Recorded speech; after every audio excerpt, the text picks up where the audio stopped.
안녕하세요. 나무아카데미입니다.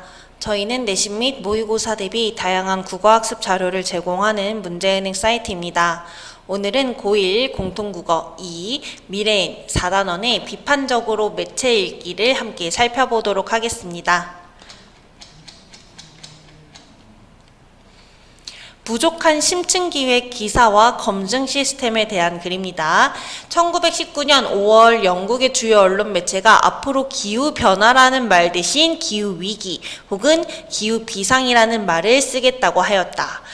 여러분, 기후변화라는 말과 기후위기, 기후비상의 느낌은 완전히 다르죠. 변화됐을 때는 뭔가 변화가 일어났나 정도의 느낌이지만 위기와 비상이라는 단어는 뭔가 위험성에 처해 있다라는 느낌을 들게 합니다.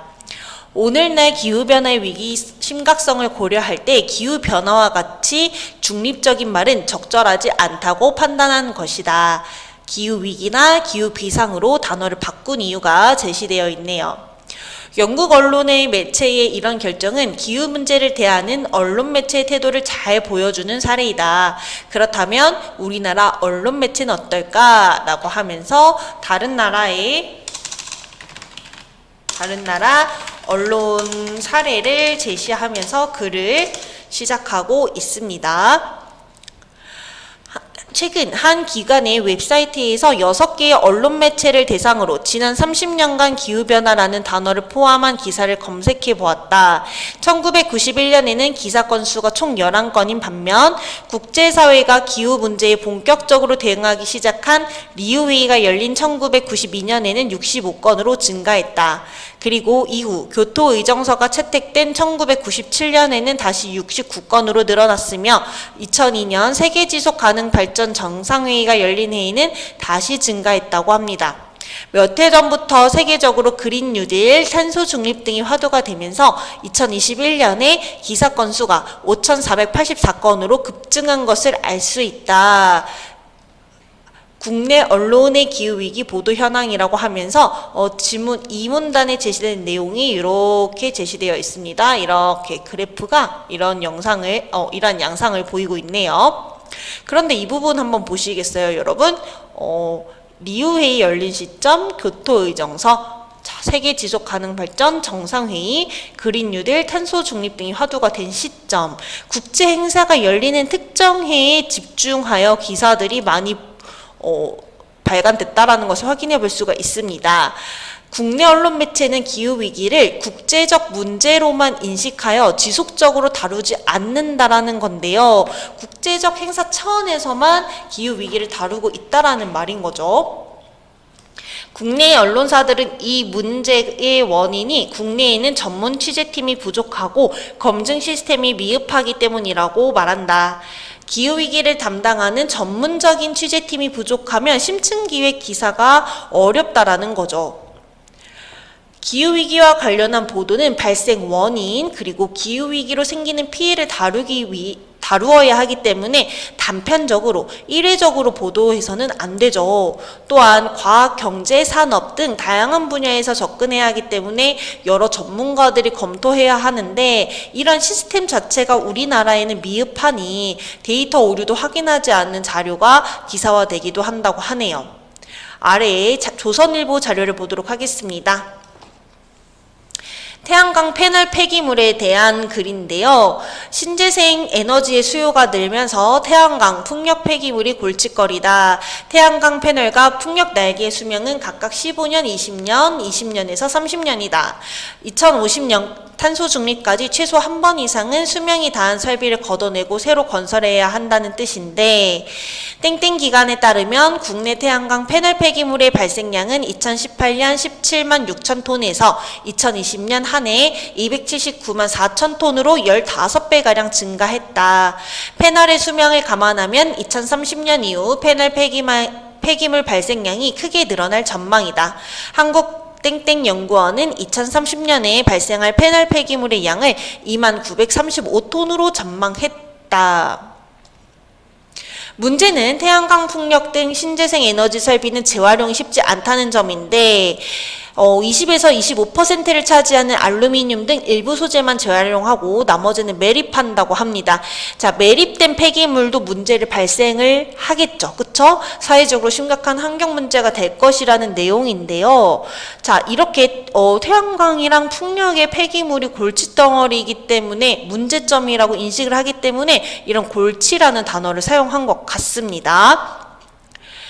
자, 근데 이 과정에서 전문기관의 조사를 인용을 하고 있었는데 2020년에 발생할 페놀 폐기물의 양은 얼마래요, 여러분?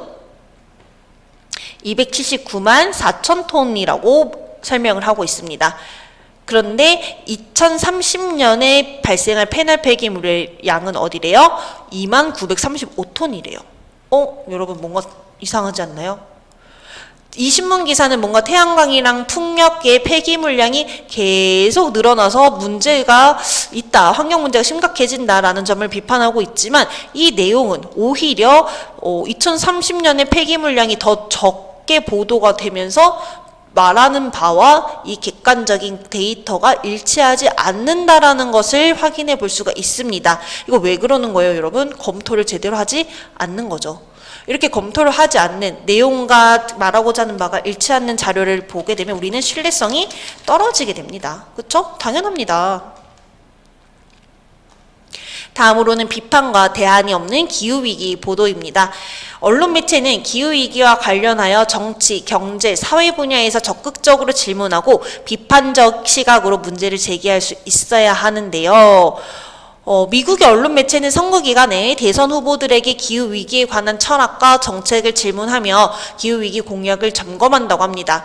그렇지만 우리나라 뭔가 정치적 뭔가 이런 담화가 열렸을 때 기후위기와 관련된 질문을 찾아보기가 힘들죠. 이런 감시 역할을 언론이 소홀히 한다고 볼 수 있겠습니다.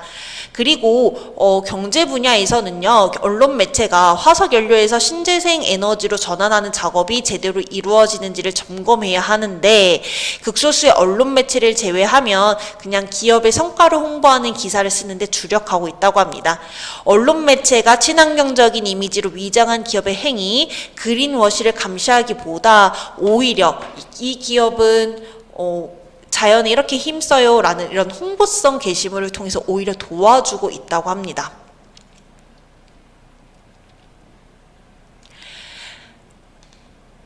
그리고 이러한 사회 분야에서는요, 기후위기 때문에 우리 뭐 빙하가 녹고 하면서 폭염, 홍수, 가뭄 등이 발생할 수가 있는데, 이런 문제들이 발생했을 때 취약계층과 공공시설의 안전 문제도 점검하고 현실적인 해결책을 제시할 수 있도록 언론이 힘써야 되는데요. 국내 언론은요, 그냥 기후위기로 재난이 발생할 때마다 원인이나 뭔가 대안을 구체적으로 제시하기보다는 그냥 사건 보도에서 그치죠. 그냥 어떻게 하는 시민들의 공포감만 조성하다가 또 지나면 까맣게 있는 태도를 반복하고 있고 글쓴이는 이러한 점을 지적하고 있습니다.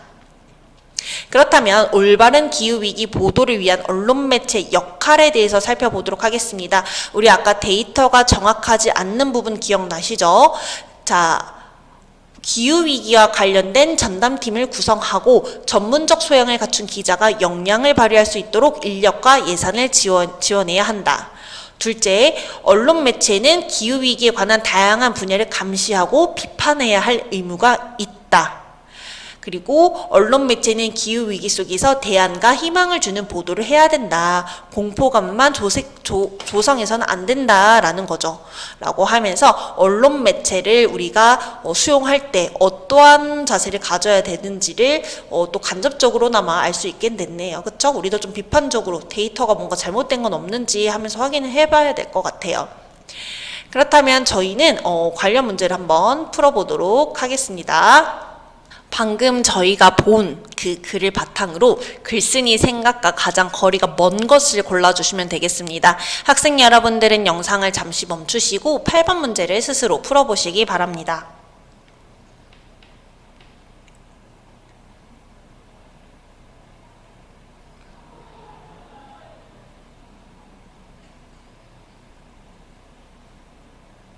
네, 문제를 잘 풀어보셨네요.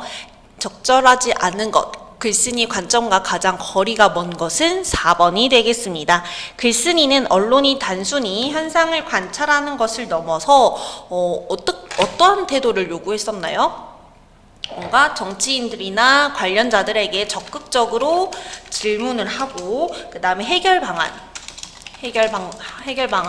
대안 이런 것까지 제시해야 된다라는 것을 지적을 했습니다. 그렇기 때문에 관찰자적 태도를 최우선으로 삼아야 된다라는 말은 글쓴이가 가진 생각과 거리가 멀다고 할 수 있겠습니다. 해당 단원에 대한 강의는 여기서 마무리하도록 하겠습니다. 더 많은 학습 자료는 저희 나무 아카데미를 확인해 주시기 바랍니다.